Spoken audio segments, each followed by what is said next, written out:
ಸ್ತ್ರೀ ಪುರುಷರು ಸಮಾಗಮವಾಗುವುದರಿಂದ ಸ್ತ್ರೀಯ ರುಧಿರ ಮತ್ತು ಪುರುಷನ ವೀರ್ಯ ಎರಡೂ ಕೂಡಿಕೊಂಡು ಗರ್ಭದಲ್ಲಿ ಸ್ಥಿತವಾಗುತ್ತದೆ. ಸ್ತ್ರೀಯರ ಋತುಕಾಲದ ಮಧ್ಯದಲ್ಲಿ ಪಾಪಿಯ ದೇಹ ಉತ್ಪತ್ತಿಯಾಗುತ್ತದೆ. ಆ ಋತು ಎಂದರೆ ಒಮ್ಮೆ ಇಂದ್ರನು ವಿಶ್ವರೂಪನನ್ನು ಕೊಂದದ್ದರಿಂದ ಅವನಿಗೆ ಬ್ರಹ್ಮಹತ್ಯೆಯು ತಟ್ಟಿತು. ಇಂದ್ರನು ಅದರಲ್ಲಿ 4 ಭಾಗ ಮಾಡಿ ಒಂದೊಂದನ್ನು ಪೃಥ್ವಿ, ಜಲ, ವೃಕ್ಷ ಮತ್ತು ಸ್ತ್ರೀಯರಿಗೆ ಹಂಚಿಕೊಟ್ಟನು. ಸ್ತ್ರೀಯರಿಗೆ ತಿಂಗಳಿಗೆ ಋತು ದರ್ಶನವಾಗುತ್ತದೆ.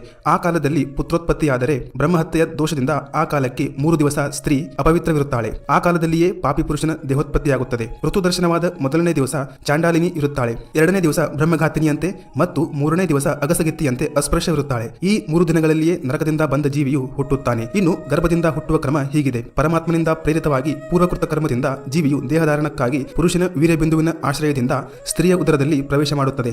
ಆಮೇಲೆ ಮೊದಲನೇ ರಾತ್ರಿಯಲ್ಲಿ ಶುಕ್ರ ಶೋಣಿತ ಮಿಶ್ರವಾಗುತ್ತದೆ. 5 ರಾತ್ರಿಯಲ್ಲಿ ಗುಳ್ಳೆ ಆಗುತ್ತದೆ. 10 ದಿವಸಗಳಲ್ಲಿ ಬದರಿ ಫಲದಂತೆ ಕಠಿಣವಾಗುತ್ತದೆ. ಆಮೇಲೆ ಯೋನಿಯಲ್ಲಿ ಮಾಂಸಪಿಂಡಾಕಾರವಾಗುತ್ತದೆ. ಮೊದಲನೇ ತಿಂಗಳಲ್ಲಿ ಶಿರಸ್ಸು, 2ನೇ ತಿಂಗಳಲ್ಲಿ ಭುಜ ಆದಿಗಳ ಅಂಗರಚನೆ, 3ನೇ ತಿಂಗಳಲ್ಲಿ ನಖ, ರೋಮ, ಅಸ್ಥಿ, ಚರ್ಮ ಮತ್ತು ಲಿಂಗ ಛಿದ್ರಾದಿಗಳು ಉತ್ಪತ್ತಿಯಾಗುತ್ತವೆ. 4ನೇ ತಿಂಗಳಲ್ಲಿ ತ್ವಚ, ಚರ್ಮ, ಮಾಂಸ, ರುಧಿರ, ಮೇಧಸ್ಸು, ಮಜ್ಜ ಮತ್ತು ಅಸ್ಥಿ ಈ 7 ಧಾತುಗಳಾಗುತ್ತವೆ.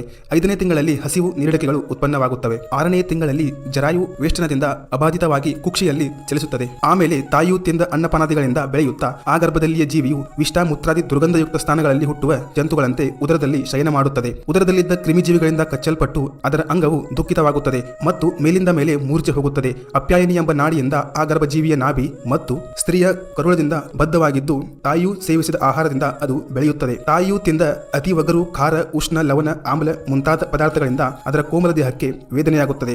ಒಳಗೆ ಜರಾಯುವಿನಿಂದ ವೇಷ್ಟಿತವಿದ್ದು ಹೊರಗಿನ ಅಂತರಾಣದಿಂದ ವೇಷ್ಟಿತವಾಗಿ ತಲೆ ಕೆಳಗೆ ಕಾಲು ಮೇಲಾಗಿ ತಲೆ ಕುತ್ತಿಗೆಗಳು ಉದರದಲ್ಲಿದ್ದು ಸರಿದಾಡಲಿಕ್ಕೂ ಸಮರ್ಥನಾಗದೆ ಪಂಜರದಲ್ಲಿಯ ಪಕ್ಷಿಯಂತೆ ಗರ್ಭವು ಉದರದಲ್ಲಿ ದುಃಖದಿಂದ ಇರುತ್ತದೆ. ಅಲ್ಲಿ ಇರುವಾಗ ಜನ್ಮಗಳಲ್ಲಿ ಮಾಡಿದ ಕರ್ಮಯೋಗಗಳನ್ನು ಸ್ಮರಿಸುತ್ತಾ ದೀರ್ಘಶ್ವಾಸ ಬಿಡುತ್ತದೆ. ಆಗ ಆ ಜಂತುವು ಸಪ್ತಧಾತುಗಳಿಂದ ಬಂಧಿತವಾಗಿ ಭಯಭೀತನಾಗಿ ಕೈ ಮುಗಿದು ಆ ಪರಮಾತ್ಮನನ್ನು ಬೇಡಿಕೊಳ್ಳುತ್ತದೆ. ಅದಕ್ಕೆ 7ನೇ ತಿಂಗಳಲ್ಲಿ ಜ್ಞಾನ ಪ್ರಾಪ್ತಿಯಾಗಿ ತಾನು ಇಲ್ಲಿಂದ ಬಾಣಂತಿ ಬೇನೆಯಿಂದ ಹೊರನುಕಲ್ಪಟ್ಟ ಮೇಲೆ ಪರಮಾತ್ಮನನ್ನೇ ಮರೆತು ಬಿಡುವೆನೆಂಬ ಭಯದಿಂದ ಉದರದಲ್ಲಿಯೇ ಅತ್ತಿತ್ತ ಚಲಿಸುತ್ತಾ ವಿಷ್ಠೆಯಲ್ಲಿ ಕ್ರಿಮಿಯಂತೆ ಒಂದೇ ಸ್ಥಳದಲ್ಲಿ ಸ್ಥಿರವಾಗಿರದೆ ಪ್ರಾರ್ಥಿಸಲು ಪ್ರಾರಂಭಿಸುತ್ತದೆ. ಜೀವಿಯು ವೈರಾಗ್ಯಯುಕ್ತವಾಗಿ ಪರಮಾತ್ಮನನ್ನು ಪ್ರಾರ್ಥನೆ ಮಾಡುತ್ತದೆ. ಎಲೆಯ ದೇವರೇ, ನಿನ್ನ ಮಾಯೆಯಿಂದ ಮೋಹಿತನಾಗಿ ನಾನು ದೇಹಾದಿಗಳಲ್ಲಿ ಮತ್ತು ಪುತ್ರ ಕಲತ್ರಾದಿಗಳಲ್ಲಿ ನಾನು ನನ್ನದೆಂಬ ಅಭಿಮಾನದಿಂದ ಈ ಜನನ ಮರಣಗಳನ್ನು ಪಡೆಯುತ್ತೇನೆ. ಕುಟುಂಬ ಪೋಷಣೆಗಾಗಿ ನಾನು ಶುಭಾಶುಭ ಕರ್ಮಗಳನ್ನು ಮಾಡಿದೆನು, ಆದರೆ ಅವರೆಲ್ಲರೂ ಉಂಡುಟ್ಟು ಸುಖಪಟ್ಟು ಹೊರಟು ಹೋದರು. ಈಗ ನಾನೊಬ್ಬನೇ ದುಃಖವನ್ನು ಅನುಭವಿಸುತ್ತಿದ್ದೇನೆ ಎಂದು ಹೀಗೆ ತನ್ನ ದುಃಖವನ್ನು ತೋಡಿಕೊಳ್ಳುತ್ತದೆ. ನಾನು ಅತಿ ದುಃಖಿಯಾಗಿ ಈ ವಿಷ್ಟ ಮೂತ್ರಗಳ ಕೂಪದಲ್ಲಿ ಬಿದ್ದು ಜಠರಾಗ್ನಿಯಿಂದ ದಗ್ಧನಾಗಿದ್ದೇನೆ. ಈಗ ಈ ಉದರದಿಂದ ಹೊರಬೀಳಲು ಇಚ್ಛಿಸುತ್ತೇನೆ. ನನ್ನನ್ನು ಯಾವಾಗ ಹೊರದೂಡುವೆ? ಹೀಗೆ ಜೀವಿಯು ಪೂರ್ವಜನ್ಮಗಳ ಸ್ಮೃತಿಯಿಂದ 10 ತಿಂಗಳವರೆಗೆ ಇದ್ದು ಕೆಳಗೆ ಮುಖ ಮಾಡಿಕೊಂಡು ಬಾಣಂತಿ ಬೇನೆಯಿಂದ ಹೊರಗೆ ದೂಡಲ್ಪಡುತ್ತದೆ. ಆಗ ಆ ಜೀವಿಯು ಶ್ವಾಸರಹಿತವಾದಂತಿದ್ದು ತನ್ನ ಮೊದಲಿನ ಜ್ಞಾನವನ್ನು ಕಳೆದುಕೊಳ್ಳುತ್ತದೆ. ಹೀಗೆ ಜೀವಿಯು ತನ್ನ ಕರ್ಮಭೋಗವನ್ನುಂಡು ಗರ್ಭದಿಂದ ಹೊರಬಂದ ಕೂಡಲೇ ವಿಷ್ಣು ಮಾಯೆ ಆ ಪುರುಷನಲ್ಲಿ ಮೋಹವನ್ನು ಹುಟ್ಟಿಸುತ್ತದೆ. ಗರ್ಭದಿಂದ ಹೊರಬಂದ ಕೂಡಲೇ ಮಾಯಾಮೋಹಿತನಾಗುತ್ತಾನೆ.